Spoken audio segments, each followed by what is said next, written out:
Ano yung tigdadalawang utos na sinusunod nyo para sa mga sarili ninyo? Ganda! Pwede bang yung, hello, Happy New Year, Kuya Joe. Baka mas madaling sagutin yung hindi sinusunod. Pwede rin. Kasi yung sinusunod eh.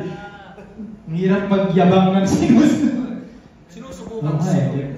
Sinusubukan sunod. Hindi ako, ang automatic sa akin po, yung of course, yung Ito, yung honor your mother. Hindi mo pala kabisado? Kaya nga ako yung subject dito eh. Yung honor your mother and father. Well, kasi, of course, nanay ko lang kasi parent yung mama ko. So, I try my best to be a good son or a fair son for my mom. O initial pa ako. Yan po. Tapos, ano pa? Hindi ko rin ito. Huwag kang makikiapid yung mga ganyan. Yan ba yung sinusubukan mo? Sinusubukan. Sundin. Araw-araw. Siyempre, thou shalt not kill. Matik perfect ako dun. Hoy, teka, natutunan ko nung high school, ang pagjajakol daw, nilalabag mo yung thou shall not kill. Kasi buhay yun. Saka thou shall not lie. Kasi pagkabas mo ng siyang, sinasabi mo naligo ka eh. Sabihin mo, kumain lang ako, gano'n. Ang kaya mo nila ba? So, gusto na yung thou shall not kill, no? Thou shalt not kill, hindi na. Hindi ko pala na ano yun. Thank you for the information. No, ito, ewan ko kung seryosa. Pero yung thou shall not kill, sino makakapagpatunay na para sa tao lang yan? Paano pag napatay kang langgam? Oo, hindi na Itis, di ba? Itis. Lalo yung debatable. Amin na natin napatay. Siguro sa akin, thou shall not steal. Kasi para sa aming stand-up comedians, yun yung batas namin, bawal kumopya ng ibang jokes. So kailangan sulat talaga namin. So isa sa mga, yan yung mga inaano namin talagang sila sa puso namin. Saka yun, thou shall not lie. Kaya pag nabasa siya, nagtsakulo ko. Yan. Thou shall not lie. Pakasing din ako. Ako dun sa una, thou shall not have any other God other than our God.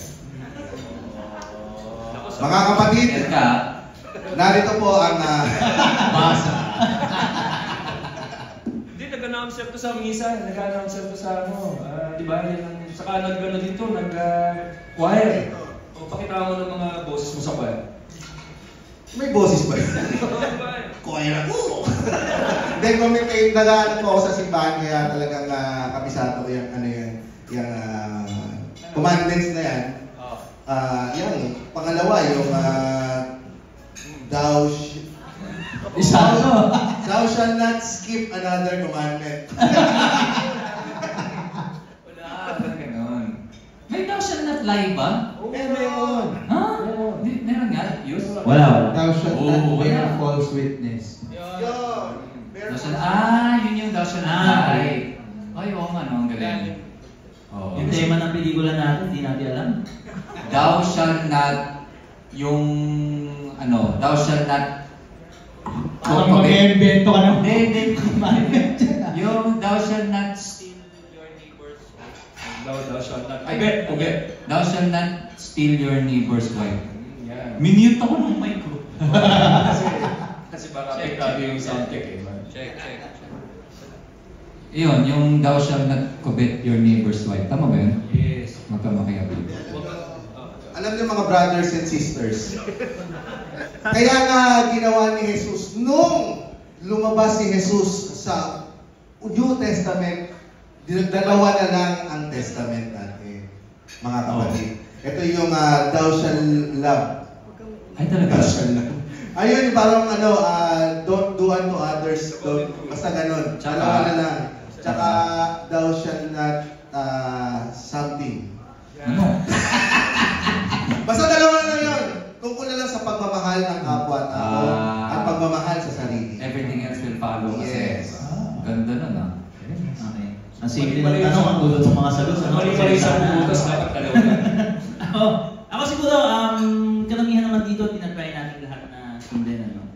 Pero yun nga, gaya ng konsepto ng pelikula, wala namang taong perfecto, even though, kahit na devout Catholic ka, no, or talagang sinusunod yung mga tutos, walang taong perfecto. Pero siguro kung may dalawa na hindi ko susuwayin talaga is yung Thou Shalt Not Kill, of course, and yung Thou Shalt Not Have No Other Gods Before Me. So, Thank you. Last question na lang. Agree kami sa sinabi ni Pepe na ang galing-galing ni James sa JB Labrador. Pwedeng magpakilala pa kayo tungkol sa inyong sarili. So para tayong mga bagong George Sabir at James Santos. So, sino si George Javier at sino si Jimmy Santos? Which is which daw? Nasa may belt bag ko. Well, nag-start kami as stand-up comedians talaga. Ako, 2008. So, nag-start ako with Comedy Cartel. Actually, yung mga brainstormers na nag-add din sa comedy ng movie na to is part of Comedy Cartel. Then eventually by 2012, Comedy Manila na. And then, stand-up comedian. And then si Sherwin din yung naka-discover sa akin to be one of the writers for Going Bulilit. So, from doing stand-up, na-open up yung opportunity to write and then also to act. Tapos dyan yan, na-stumble na yung network nila Greg Marius because of our podcast. Yan. Si James na magtutuloy na. Meron po kaming podcast sa Spotify. Ito po yung The Cool Pals. Kung hindi niyo po kami po yung host doon. Sa mga hindi po nakakaalam sa amin po din nagsimula noong early 2024 yung viral ni Queen Yasmin, yung Esophagus. Habang tayo Pati yung tono. Dandaloy. Yan po, mas kilala po kami ni GB at yung buong The Cool Pals sa comedy na irreverent na parang hindi laging nasa brink of cancellation. So, laging namin na ipupush yung boundaries. Pero pasalamat kami after 5 years ay hindi pa rin po kami naka-cancel. Actually, 2024 po kami po yung tinanghal ng Spotify na top comedy podcast sa Pilipinas. Joke lang yun. Ako share ko lang po. Na-meet ko sila, unang best ko na-meet si James. Pero kilala ko na si GP. Kasi nung nag-audition kami sa The Funny One dati. Tapos doon ko nalaman na madami palang nagsa-stand-up comedy sa Pilipinas. Tapos medyo ako parang, bibilib ka agad ako kasi doon sa The Funny One po, parang ang isi-showcase niya is you create your own material. Nung kasama namin si DJ doon din kami napakahirap doon ba? Yun ang gusto ko sabihin, kaya mataas yung respeto ko sa kanila. Kasi nung sinalang kami ni TJ, naalala ko, magka-dressing room kami ni TJ, nakapulupot kami kasi hindi namin alam kung paano ba magsusulat. Ang hirap i-judge kung nakakatawa yung sinulat mo, yung sarili mong sinulat. Doon pa lang ang hirap na eh. What more papakita? Magkakaroon ka pa ba ng lakas ipakita sa tao yun? Yun yung mahirap na parte. Kaya nung nakilala ko sila, meron akong, ito pala yung mga stand-up comedian. Nakakabilib. Kaya ngayon, di ba, nakaka-relate kayo, yung lumalabas dun sa bibig nila po naturally nakakatawa na. That's 10,000 hours of hard work and expertise. Yes. Saka yung Funny One ay brainchild po ni Sherwin Benvenida. Yung writer din po ng pelikula to. So kaya yung sinasabi ko kanina, ever since talaga. So pag supportive ni Sherwin sa mga young and upcoming stand-up comedians and writers na ang dami niyang projects to help us grow sa comedy scene dito sa Pilipinas. Tas yung nanalo ng Funny One si Ryan Lems. Si Rock and Roll to the World. Kasama din sa pelikula to. May surprise siya. Hindi na surprise, shit. Ako na dapat ikaw masabi ni Pepe direct Ako na nag-spoil Ang iksi na nga lang, sinabi mo pala. Wala na. Ikaw pala At binilungan mo rin bago magsalita. Pero sir, si GB, nagkasama na kami sa TV noong 2018. John and Martian. Dito ko siya sa John and Martian. Tapos, hindi ko pa alam na stand-up comedian siya. Pero, drawn na ako sa kanya dahil feeling ko nakakatawa siya, hindi pa siya nagsasalita. Kasi at first glance, sinabi ko to sa podcast eh. Sorry sa sensitivity. Ginench mo yung tsura eh. Warning sa sensitivity. So, kasi natutuwa ako sa ano eh. Okay, backgrounder lang. Kami ni Marius, nag-aaral kami sa isang school na integrated. Ibig sabihin, kasama po namin yung mga special child. Kaya minsan, hindi na namin alam, baka hindi din special. Baka, special kaya sila o lahat tayo special. Actually, si Marius autistic po ang tingin sa akin. So, ganun po yung friendship namin. Tapos si GB, akala ko talaga may autism siya. O yung parang, anong tawag? Asperger's ba yun? Yung, parang ganun yung itsura niya. Yung Genius. Oo, para siyang ganun. Tapos nakakatawa siya that way. Kasi ako Dati? Ha? Dati. Oo, tas yung mga hirit niya, parang feeling ko, isang genius na special child ang hihirit. Kinuha niya yung, may pusa na, ano tawag doon? Yung taxidermy. Nakakatakot na naka-preserve na pusa. Tapos ginamit niyang pang-addict. Parang nilalambing niya yung kadiring pusa. Nakakatawa kasi siya for me na something I think a special child would do.